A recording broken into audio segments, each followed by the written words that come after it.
This is my audience.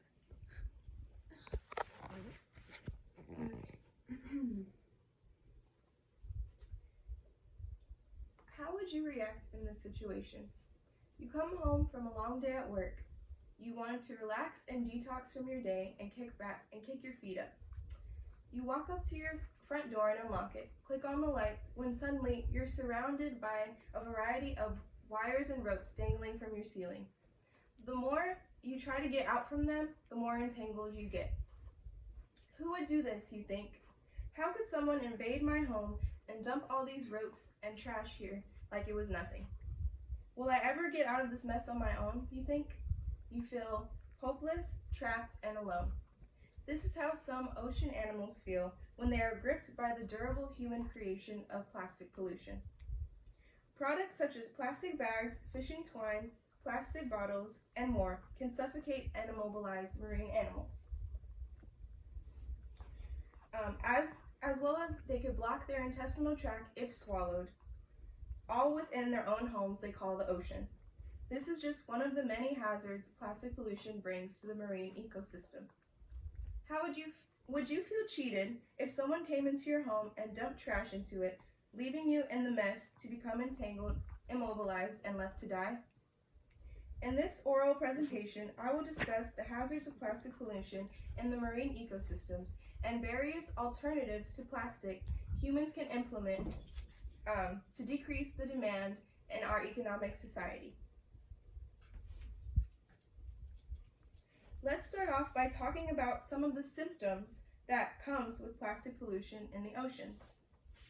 According to the Environmental Protection Agency, plastics pose both physical and chemical threats to wildlife and the marine ecosystem. Reef destruction occurs when floating plastic releases microbes and chemicals that settle into the coral reefs. These reefs tend to develop open wounds and eventually die off. Microplastics, according to an article written by National Geographic, are plastic wastes that are broken down by sunlight, wind, and wave action, often less than 1/5 of an inch across. These microplastics can spread farther distances and can be found in the organs of marine animals. Bioaccumulation of plastics up the food chain can disrupt the delicate balance of the ocean system as well. Once there are more plastic particles in the ocean than plankton, plastics will take the place of plankton, and smaller fish will need to eat the plastics rather than plankton. They'll have to eat it. They're forced to eat plastics rather than plankton. The particles accumulate in the smaller fish, up to big fish, and then to the top predators, such as sharks and whales, Soon, no animals will be present to complete the food chain once the top predators die off.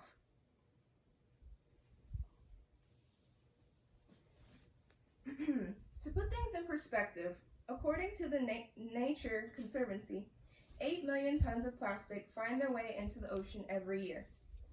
According to the National Geographic article I referenced earlier, plastic production has increased exponentially from 2.3 million tons in 1950 to 448 million tons by 2015. Production is expected to double by 2050.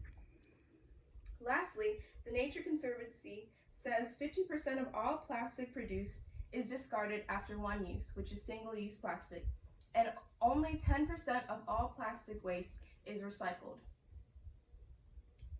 Imagine if 8 million tons of plastic is put into the ocean every year and only 10% is recycled. This is a lot of free-roaming plastic that is floating in the ocean for no purpose.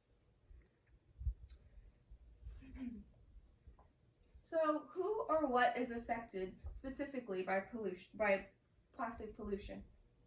More than 530 marine species are impacted by plastic, most of which are endangered, which lessens the chances of the species' survival, according to the National Geographic article.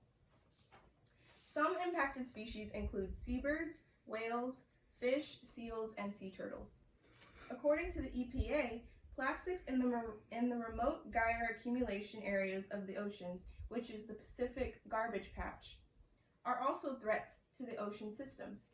This garbage patch is actually 2 times bigger than the state of Texas. However, oceans are not the only water bodies that are impacted by plastic pollution. Plastic trash and particles are now found in most marine and terrestrial waters, such as the deep sea, Great Lakes, coral reefs, beaches, rivers, and estuaries.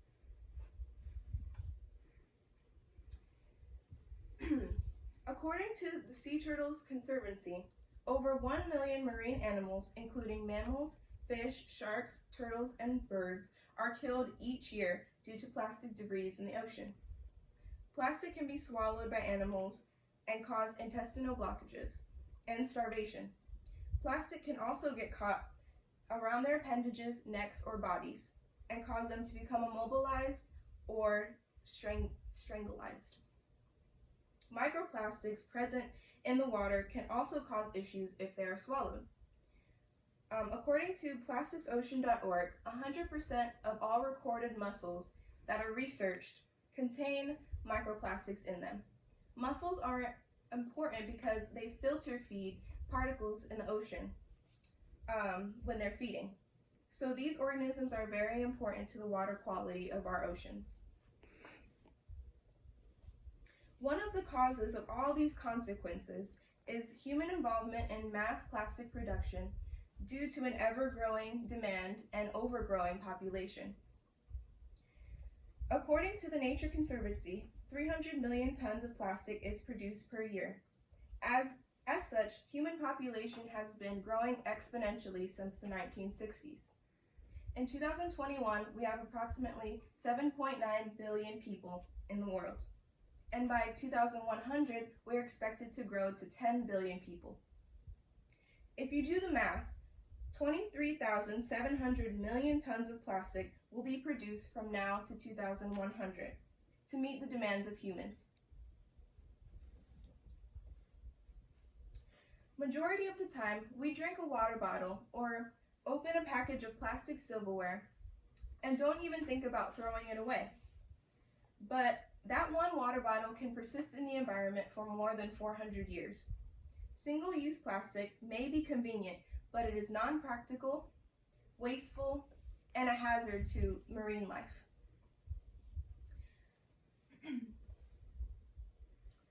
For some businesses to switch from plastic products like their gloves, lids, silverware, to bioplastic, which is plastic made from plants that has a lesser carbon footprint when it's manufactured, or biodegradable products like paper, this takes an extended income that most businesses are not willing to sacrifice. However, the long-term payoff should be considered regarding the benefits for the environment. A way to combat the issue of a lot of people using a little bit of everything would be to encourage the movement of people to not contribute to the selling of plastic products. The current condition of plastic waste in the ocean is embarrassing and despicable in my opinion. These are images of the Pacific garbage patch, and it is already twice the size of Texas, like I said. The Pacific the strong governmental policies for zero use of plastic has already been made in California, and it must involve all countries to create a beneficial impact and difference. The switch from plastic to biodegradable packaging, can be to biodegradable packaging like paper, bioplastic, hemp, wood, glass, etc. And this will help clear up our oceans of plastic waste.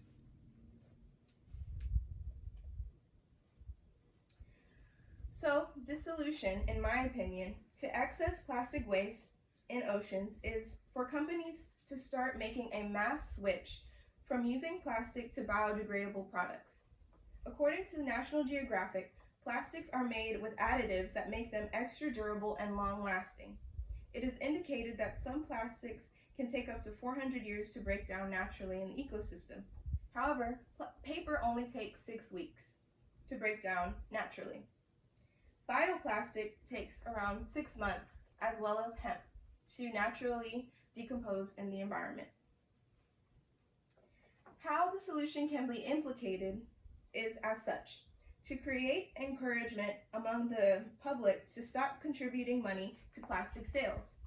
If there is no demand for a product, companies have no choice but to stop making a product that has no profits.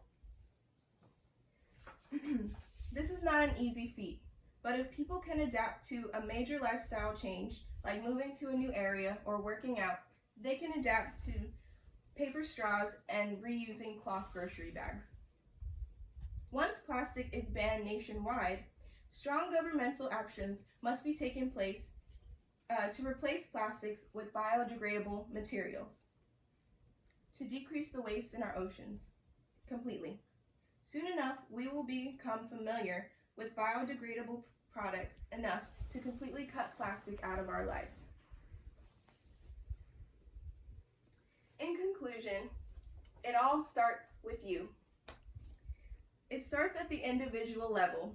You can make a choice every day to not buy or use plastic products. And if you do, make a conscious effort to recycle so that the plastic can be reused for something else. The lives of our innocent marine animals and the extinction of sensitive species depends on the choices you make today. That's it. Yay! Did I do